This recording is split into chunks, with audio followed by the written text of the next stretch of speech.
Hello, everyone. Welcome to the Revolution 250 podcast. I'm Bob Allison. I chair the Rev 250 advisory group. We're a consortium of about 70 groups in Massachusetts looking at ways to commemorate the beginnings of American independence. And our guest today is Alan Foulds. And Alan Foulds is a historian from Reading, Massachusetts. Alan, welcome. Welcome. Thank you very much. This is exciting.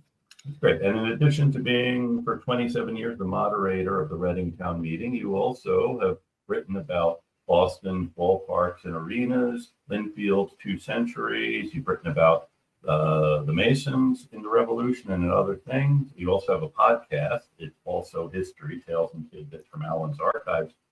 And now you're producing a series called Lynn and in the Revolution. Right. That's they're going to be 2 to 5 minute programs that are going to start running. Well, we've got the introduction up now, but we're going to start running them in earnest this coming April of 24, and we'll keep going all the way through to April of 25, telling what was going on in Lynn End as the revolution was fomenting. Great. So how often will they run? Roughly or how many episodes will there be? Yeah, there'll be 25 altogether. So they'll run roughly every 2 weeks. That's terrific. And now I think we're going to see one. We're going to see the intro. Right. Great. Thanks. So let's roll the intro of Lynn End.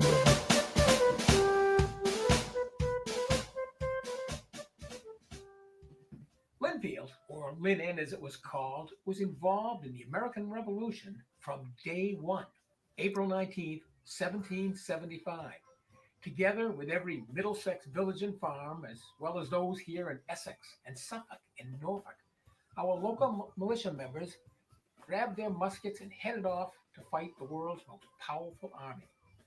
In fact, by looking at town meeting records and diving into stories passed down to us, it's clear we were part of the movement long before that. Lynnfield was a part of Lynn in those days, set off as the second precinct or parish, but residents here were heavily involved in all the decisions. The Lynn Town Meeting, led by South Lynnfield's Daniel Mansfield, made it clear we supported Boston in its protests. The women of the town, in response to the Tea Act, stormed a bakery and shop and dumped the owner's tea supply out into the street. Lynn End, under the leadership of Nathaniel Bancroft, formed its own militia company and took part in some of the heaviest fighting. We had our own midnight rider, Martin Herrick, who met Paul Revere and gave the alarm in another direction. There was the dramatic return of the body of the fallen Daniel Townsend, an evening vigil that followed. On a regular basis leading up to the 250th observance, the Lynnfield Historical Society will take a look at many of the events and characters that led to that fateful April morning. The actions of the Lynn End militia and all of eastern Massachusetts put us on the road to the creation of a new nation.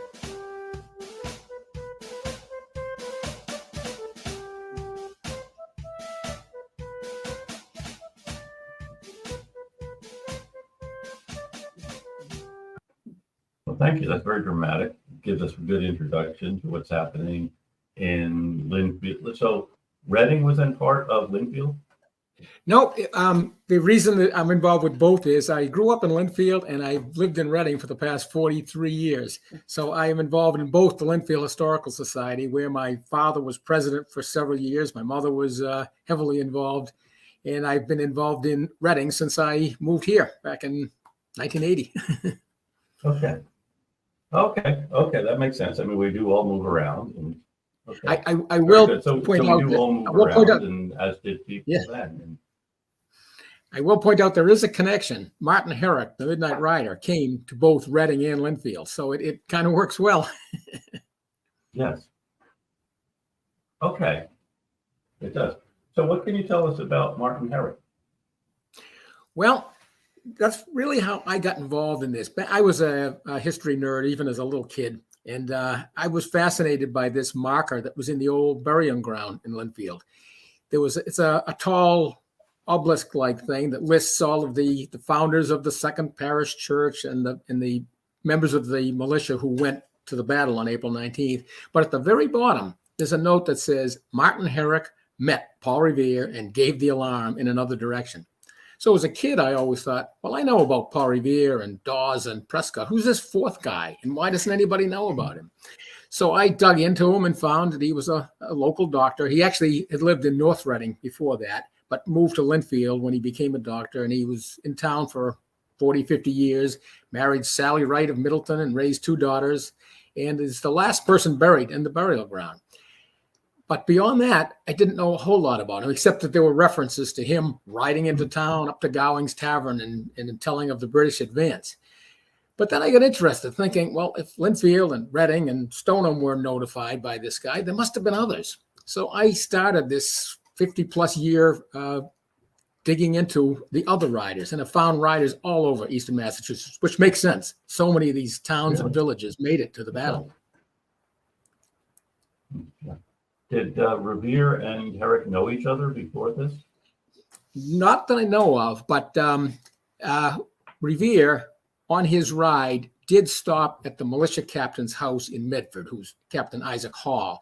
He lived right next door to a doctor named Simon Tufts. Tufts, before you ask, I think was the grandfather of the founder of Tufts University, but he was a teaching doctor as well as being a doctor. He had several apprentices, I guess you'd call them. That wasn't the term they used. And I think the 3 of them went off and became riders in different directions. Revere did know a guy named John Brooks, who was originally from Medford. He was part of the Brooks family, although he later moved to Reading to become the local doctor. And the Minuteman captain, at 22 years old, he was elected Minuteman captain. He knew Revere, and he knew Herrick because they were schoolmates effectively. So when Herrick got the word from Revere, he rode up to John Brooks in Reading and then on to Lynnfield from there. Okay. And so what have you found out? Who was Martin Herrick? Have you found out more about who he was? Like I said, he was mostly after the battle, he joined the Navy, became a naval surgeon in the Continental Navy, was actually captured twice. He was a POW twice, but eventually came home and moved to Lynnfield, where he became the first local doctor. He had a great reputation. In fact, I found a quote from one of his former patients saying that now that he's gone, I don't expect I'll ever live through another disease. But he lived a pretty quiet life after his role in the beginning. That's interesting. So how old was he when all of this was happening in 1775? How old was he? He was 28. Yeah. So he was a little older. Now, surprisingly, John Brooks had graduated, so to speak, at the age of 20. He moved to Reading and became the local doctor at age 20. In fact, he didn't even own a house when he came here. He rented a room in the Samuel Damon house. Although he did stay long enough to meet and marry the Damon's niece. But at age 22, he was elected captain of the Minute Company. Part of the reason that Brooks was elected was that he not only was a good doctor, but he had studied under Timothy Pickering, Colonel Pickering in Salem. So he was an expert at war tactics. So he was the one chosen. And this is the Pickering who goes on to become Secretary of State in the Washington administration. The very one, yes. And there's the Pickering House in Salem, which is worth Right. So you're surrounded by this history and now you're really doing a great job of showcasing it, or getting more people interested in it or knowing about what happened, aside from just Paul Revere met Martin Herrick. Right. So, in fact, as part of Rev 250, I'm involved with both the Lynnfield Historical Society and the Reading Antiquarian Society. And we're hoping to, in some way, recreate Martin Herrick's ride. It may be a staged ride where he comes into each individual town, but we can trace him through Stoneham to Reading to Lynnfield. Wow. About how long of a ride was this? Probably 12 to 15 miles. Maybe a little bit longer because we don't really know exactly the route he took. But it's pretty obvious he went straight out of Medford by the home of Samuel Sprague, who was captain in Stoneham, and then somehow went up through what is now the Middlesex Fells. Okay. And so then the militia from these towns turned out and went down to answer the alarm. That's right. The Reading group, now Reading was made up of what is today North Reading, Reading, and Wakefield. Those troops headed toward Concord. They actually met the British Army at Merriam's Corner. The Lynnfield group, as well as the other pieces of Lynn, went the other direction and met the British in Menotomy. In fact, 3 of the members of the Lynnfield Company were killed at the Jason Russell House. Oh, wow, interesting. Now, in your research, have you found that there was maybe they had a list of officers, or that Herrick knew who he was looking for, or did he? Well, of course, this was treason back then, so they didn't write a whole lot down. Yeah, they're not saying these are the key people. Yeah, but it looks as though he went to Sprague. He may very well have gone through what is now Wakefield, but it's not absolutely clear on that. But he did go to Reading, and in fact, when he got to the Damon House in Reading, Brooks was supposedly attending to a patient at the Hartshorn House around the corner. Well, Hartshorn was a member of the local committee of safety, and also a member of the Minute Company. So it's more likely they're planning things. Brooks had been in Boston the day before and had supposedly talked to Dr. Joseph Warren. Right. So we'll put attending to a patient in quotes. Yes, right, yeah. So in my research, go ahead, I'm sorry. No, go on. I was going to say, the research has taken me beyond just Herrick and Brooks.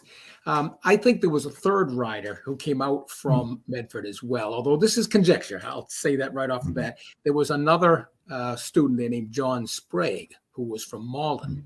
Now, we don't know that he went up to Malden, but somebody rode up the Medford Road into Malden with the word knocking on Kettle's Tavern before heading off to Saugus.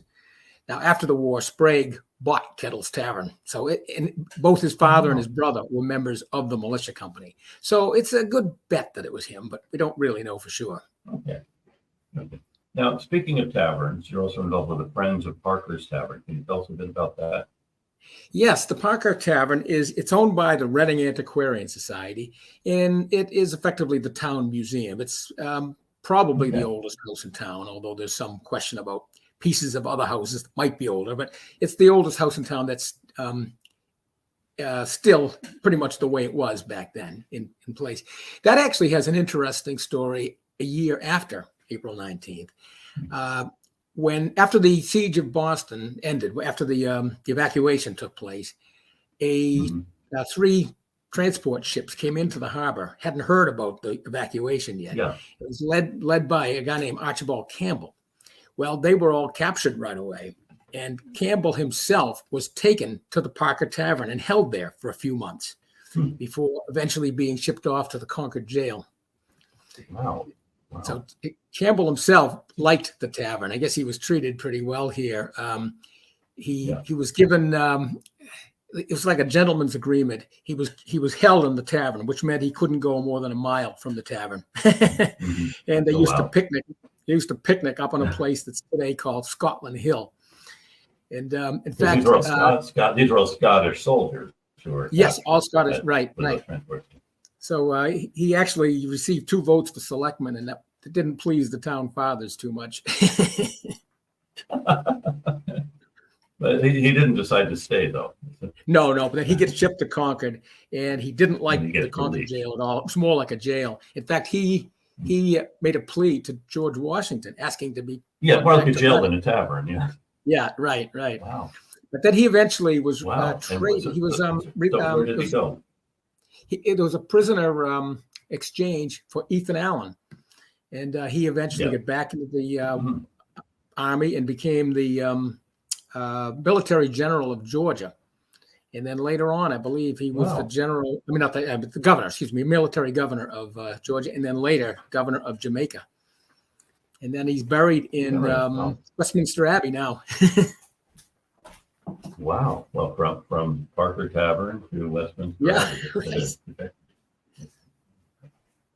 Now, you also mentioned that Dr. Simon Tufts in Medford lived next door to Captain Isaac Hull. Is he related to the Isaac Hull of the USS Constitution, or is this a different Isaac Hull? Actually, I think I was mixing that up. I was thinking of Hull when I said it. It's actually Isaac Hall. Hall, okay, that makes much more sense. I probably said I thought Hull was because from Connecticut. Right. Yeah. Easier to make. Now, Tufts, I think, go on, Alan. I was going to say, again, Revere doesn't mention him by name. He just mentions he stopped at the militia captain's house, which happened to be Isaac Hall. But even years Isaac later, Hall, when okay. he was giving his deposition to the Massachusetts Historical Society, Revere was still careful about not using people's names. Right. Yeah, it's interesting. He keeps that discretion. How do we know about him meeting Martin Herrick? I mean, where's that story documented? Well, that's partly legend, but it's probably something to it. Like I said, it's on the marker that he met Paul Revere. And history books written in the 1890s, which are, of course, now about third hand, but the author, Thomas Wellman, had spoken to the children of people who were there and talked about Martin Herrick breathlessly riding up to the Gowing Tavern and giving the word before heading back to home, which was North Reading at the time. So it's a little bit of hearsay, but they did get the word somehow, and it seems to make sense that it was him. Yeah, interesting. Now, you've also done a bit of work with looking at the history of the Masons in this period. Can you tell us a little bit about how the Masons might have been involved? Well, there's all, again, it's somewhat legend, but there's all kinds of rumors that there was a lot of talk among the Masons that were planning the revolution. Paul Revere, of course. John Hancock was, although more like in name only. He really wasn't as involved as Revere was. But Revere, through the Masons, had all sorts of connections with just about everybody in town, at least all the movers and shakers. And so there's something to that, whether it was an organized thing or not. Yeah. Is there a Masonic group in Reading, Lynnfield? You know, There's a I'm not Masonic asking you group. to betray any secrets. Yes, there is a Masonic hall in Reading. There's a Lynnfield Lodge, although they meet over in Wakefield, but there is a Lynnfield Lodge as well. Yeah. And about how big were these towns in 1775? They were pretty small. I mean, especially like Lynnfield. It wasn't even a separate town yet. It was the second precinct or parish of Lynn. And there were 38 people in the militia compared to like Saugus, which was the third parish that had, I think, 65.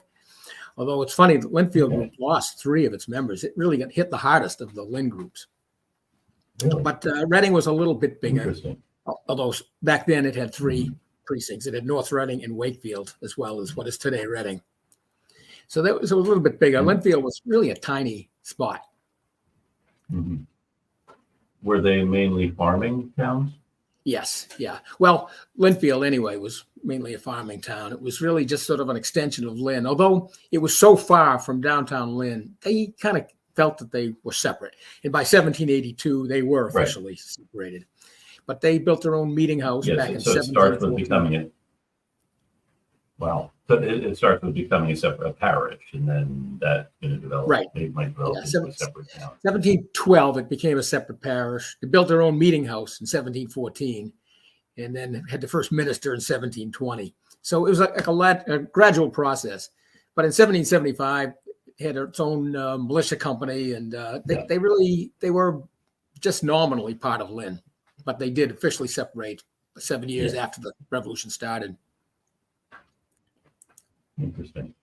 I believe the Mass Historical Society is going to have an exhibit on St. Andrew's Lodge and the Boston Tea Party. I think it's opening on the 5th of October. So that's something, if you want to know more about the role of the Masons in this, that would be a good place to start. Yeah, St. Andrew's Lodge is one of the 2 oldest in the country, I believe. Definitely the oldest here, but I think they're the 2 oldest in the country. Yeah. So it's interesting. So you have now. Do you have any letters or other things or in the town meeting, or are they talking about these issues in 1770? Oh yeah, 1775? That part of the story is near and dear to my heart, being a moderator for a long time. Yes, there were a lot of mentions of the issues in the town meeting. It was Lynn's town meeting at the time in Lynnfield anyway, and but the regular moderator was a guy from Lynnfield. And there were constant mentions of the impending problems. In fact, on December 16th, 1773, the day of the Tea Party, there was a resolution passed in Lynn supporting whatever Boston decides to do with the boycott of imported tea. And Wow. 2 or 3 days later, they found out what had happened. The women of the town stormed into a local bakery and tea shop, and demanded that he get rid of all of his imported tea. And when he wouldn't, these women grabbed the tea and dumped it out in the street out front. Wow. So they had their own little tea party. That was like Lynn's. Yeah, that's interesting. Now, are you going to be commemorating that this December? Oh yes, yeah. We'll have something. It won't be a big part of it, but we will definitely do something for that. Maybe we'll dump tea out in the summer Raid a street. Starbucks. Or, Yeah, right. that would be good. That would be good. Yeah. That's fascinating. And so the town, so Lynnfield is still part of Lynn, which is the Lynn town meeting, and they're the ones making the resolution about. Right. It was still they were going to the Lynn Boston. town meeting. Yes. Yeah. Interesting. Yeah. So that's They had their own meeting house, and they had their own parish meetings, but the town meeting was in what was called the old tunnel meeting Right. house on Lynn Common. does it still stand? No, the Lynnfield one does, but not the Lynn one. The Lynn one's long gone. Okay. Yeah. Fascinating. So this action, a lot of times the history presents this as being very Boston centric, but what we're seeing is there's actually all of this action going on in Lynnfield, Lynn, Reading, Malden, Medford, these other towns north of Yes. Boston. Yes, in fact, there were other riders from that. When I was doing my research, I kind of lumped them into what I call hubs.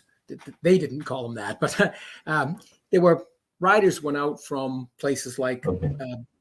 Lincoln, which was very close to the action on that day. It had its own set of riders. Let's see if I can come up with some of the names. Yeah. Josiah Nelson was actually assigned in Lincoln to head to Bedford with any news. And he must have known something was coming. He was awake in the middle of the night, waiting. And then he heard the horses coming up the street. It was, of course, pitch dark. There's no street lights or anything back then. He looked out the window and he yelled to the riders saying, "Have you seen any of the British troops coming?" Well, it was 2 members of the British troop on horseback. One of them came up to him and facetiously said, "I'll let you know if I see any." Took his sword out and slashed poor Nelson across the forehead. But undaunted, Josiah Nelson dressed his wound, headed off to Lincoln with the word. And then Wow. Samuel Prescott, who, of course, more or less finished Revere's ride, he stopped at Ephraim Hartwell's tavern and then Hartwell sent word over to his son, who was a sergeant in the militia. And then Hartwell's wife, Mary Hartwell, hopped on her horse and rode over to Captain Smith. So a lot of things went out from Lincoln. And then, of course, Concord was another big hub. Benjamin Tidd and Nathan Monroe were jointly assigned also to go to Lincoln. So Lincoln was very well warned. But they not only went to Lincoln, they stopped at every house along the way. They actually gave a report later as to where they went. And then a guy named Reuben Brown was sent down to Hopkinton. William Parkman went to Sudbury to Captain Thomas Plimpton. And then Samuel Prescott's brother, Abel Prescott, was sent to Hopkinton. And somebody went from Concord to Acton and Stowe, but the name isn't recorded. But Hamilton Hurd, in his History of Middlesex County, says that it was Samuel Prescott himself who continued on. And in fact, there is a marker in Stowe marking the end of Prescott's ride. Fascinating. So the provincial Congress might have set up some kind of a network of these guys. So so it's not just random. You find someone who happens to be awake with a horse. Exactly. It's not just random. It's loosely organized, but it was organized. Not only the provincial Congress, but there were even Middlesex County had set up an alarm system even before that. In Cambridge, there was an early resolve that says, if I get the words right here exactly, there be appointed a select number of persons in each town of Middlesex who, upon hearing any information concerning danger in any other town, must spread the word and go help. The towns are to dispatch posts, each town to the next, until notices be conveyed over the whole county if need be. And then in October 74, the provincial Congress did weigh in. It was after the so-called powder alarm, where the troops had gone out to Powder House Square. the colonists were more or less caught unawares, and they thought this isn't going to happen again. So they set up this alarm system. It wasn't exactly a system, but each town was told you have to appoint somebody to go here or there. Unfortunately, a lot of these names are lost. Some of them aren't. Some of them have been recorded or at least carried down through stories and legends, but some of them we just know there was a rider. Wow. And it's interesting to see this, not knowing what is going to happen, but planning to have this kind of way of connecting with different communities. Right. It's everybody knows about Paul Revere. Every school child knows of Paul Revere, and history buffs like you would be, and probably everybody watching knows about Dawes and Prescott. But these other couriers are more or less forgotten. They are, yeah.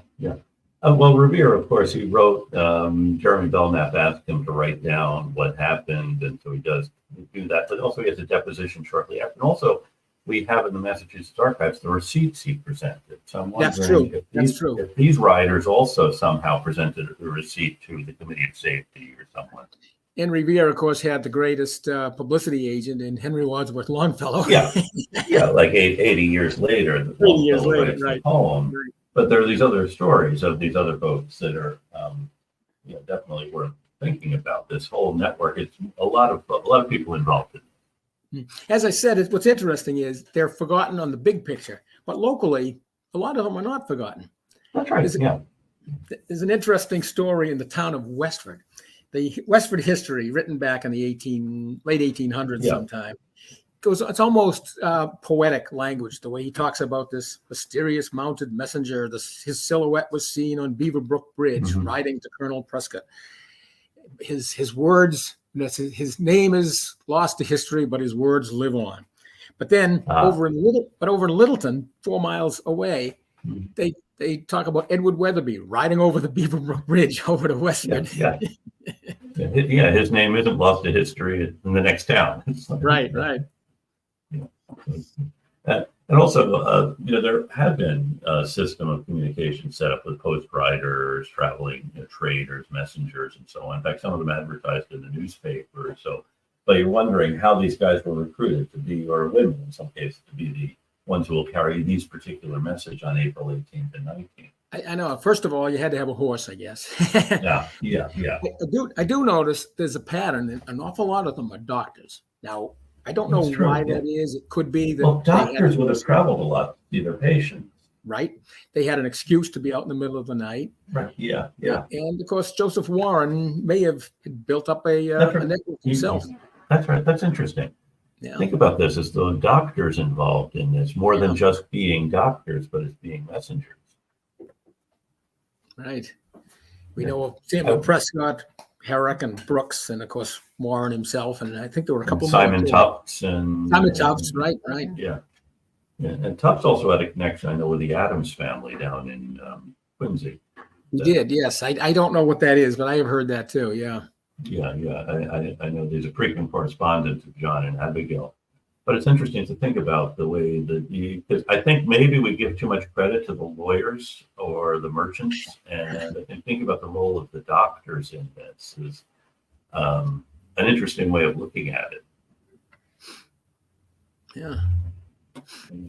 So now you've also been doing this great history podcast, these short takes on different things that come out of your research. It's also history tales and tidbits from Alan's archive. So how did you decide to do that?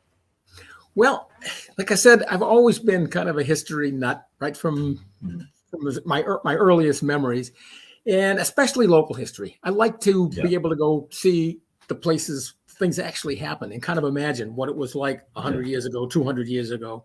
So I've just sort of collected a lot of these smaller stories. I wouldn't say smaller, but stories you don't see in the history books. You don't get taught in history class. And I thought I could put together 10 to 15 minute stories on these. Maybe there isn't enough for a book or an article even, but something that people would be interested in. Some of the examples, recently I did one on the Boston Post cane, which was, of course, a cane given to the oldest resident in town. I did a story on the Pickwick Club disaster, a building that collapsed in 1925 and killed killed about Right. half of the people who were in there at the time. It was actually the jitterbug. People were doing the jitterbug. Yeah, he said it was brought down by a song. Yes, brought down by a song. Right. Yeah. And so stories like that, they're not necessarily revolution stories. They're just things that have happened in New England that, like I said, I think people are interested in. They are. Well, they're fascinating stories because there's histories, and it's not just the revolution. All kinds of other things have happened in these various communities. Now, your first one dealt with the famous 19th of April with Adams and Hancock, but also there's a cow involved. You want to tell us about that part of the story? Yes. Adams and Hancock were, of course, out in the Hancock-Clark house when word came to them, and they were convinced they needed to get out of there because they would be prime targets of the troops. So it was actually Paul Revere that helped them get their chest out of the building, which contained a lot of the provincial Congress records. So they went out into the woods at first while the battle was going on, but Hancock didn't want to be walking through the woods. He waited until his wagon showed up. Yeah. They got to a house in Woburn, which was now part of Burlington. In fact, the house probably would be out in the middle of the Burlington Mall parking lot right now if it still existed. Wow. And they had breakfast there before they moved on to Billerica. And there was a woman, let's see if I get the story right here. There was I can't remember the exact story now, but there was and now I've forgotten that. It was sort of an interesting little story. The cow. I'll have to give a link to the podcast so people can remember. Find out what happens. At the cow. Burlington Mall All I parking can remember lot. is the cow actually got kind of famous. Yeah. There are few enough famous cows that I think we want to use one whenever we can find one. We've been talking with Alan Foulds, who is an historian from Reading, also an historian of Lynnfield, and doing all kinds of work on these other rides. Anything else we should talk about, Alan? I think we could go on all day telling stories about what's happening in these towns. Oh, I know. Each town, of course, has its own little story, and it was one. Just a quick one. I know in Dedham, when a rider rode through. We don't know who the rider is, but he went through what is now Dedham and Needham and Norwood, which I think were all part of Dedham at the time. I don't know where the story comes from, but at the centennial in 1875, there was a speech given, and he said that the local minister wanted them to stop and pray before they left. And he said, no, we have more urgent business at hand. And he left with his men. But even before that, he admonished some croaker who said the alarm was false. So they shut him up. Yeah. I know in David Hackett Fisher's book, he has some areas that are blanked out for the alarm. It shows how the alarm spread. And there are some areas where it didn't reach because maybe people did think it was a false alarm or fake news. It could be, yeah. I actually ran into a similar problem. It seems like a lot of places were alarmed once, twice, three times even, and other places just seem to get missed. It could be that the history is just lost, or maybe it just wasn't that good a system. I mean, it was sort of an impromptu thing that happened, and maybe they just did get missed, or maybe it got to them too late. Yeah. Jonathan reminds us that nothing happened in Waltham, that nobody turned out from Waltham. Do you know anything more about why Waltham, or is that lost to history? And I don't know. I have never found anything about Waltham. Yeah. Probably just like Jonathan. No one wrote down, boy, we thought it was a false alarm.